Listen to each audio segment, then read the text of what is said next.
আমরা 2005 সালে মাহিন্দ্রা এবং রেনর কোলাবোরেশন দেখেছি। এখন আমরা নিসানের সঙ্গে রেনো কোলাবোরেশন দেখছি এবং স্কোডার সাথে ভোক্সওয়াগনের কোলাবোরেশন দেখছি।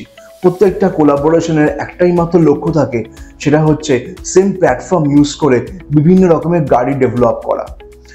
যেরকম আমরা দেখেছি নিসানের ম্যাগনাইট আর রেনো কাইগা, Skoda Slavia, Volkswagen Virtus, Skoda Kushaq এবং ভোক্সওয়াগন টাইগুন, এবং আগে দেখেছি রেনো লোগান অ্যান্ড মাহিন্দ্রা ভ্যারিটো।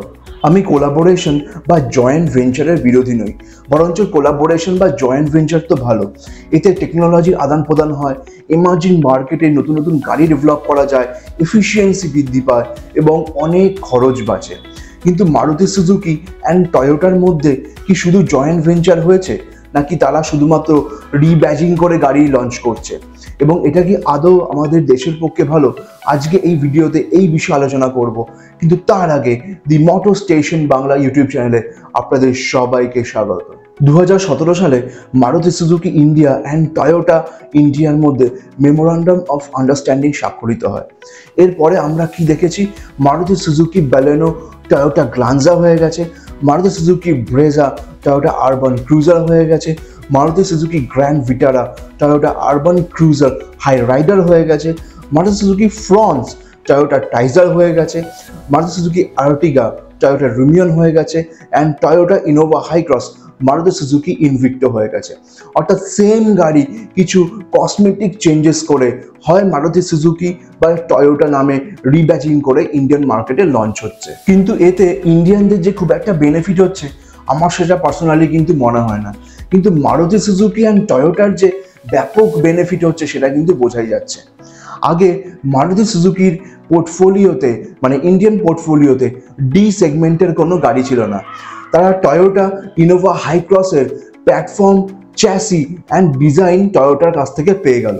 ফলে মারুতি সুজুকিকে আলাদা করে ডি সেগমেন্টের কোনো গাড়ি ডেভেলপ করতে হলো না।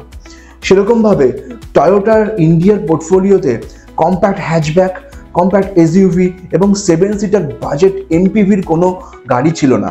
তারা মারুতি সুজুকির কাছ থেকে এই সমস্ত সেগমেন্টের গাড়ির চ্যাসি, ইঞ্জিন এবং ডিজাইন সমস্ত কিছু কিন্তু পেয়ে গেল।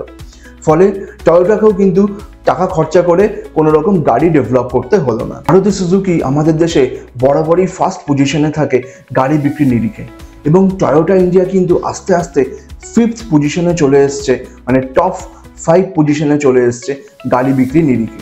কিন্তু একটা জিনিস আমাকে খুব ব্যথিত করে, সেটা হচ্ছে টয়োটার ডিএনএ থাকা যে সমস্ত গাড়িগুলো গ্লোবাল মার্কেটে হিট, সেগুলো টয়োটা হয়তো আমাদের দেশে কখনোই লঞ্চ করবে না।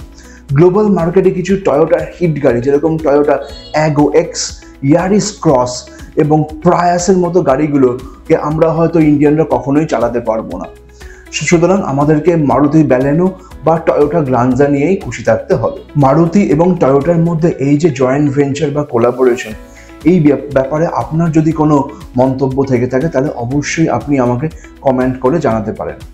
আর এই ধরনের অটোমোটিভ কন্টেন্ট দেখতে হলে দি মোটর স্টেশন বাংলা ইউটিউব চ্যানেলকে অবশ্যই সাবস্ক্রাইব করে নিন, এবং যদি ভিডিওটি ভালো লেগে থাকে অবশ্যই একটা ছোট্ট করে লাইক করে যাবেন। আজকে এই পর্যন্তই, আবার দেখা হবে পরে অন্য কোনো ভিডিওতে। বাই।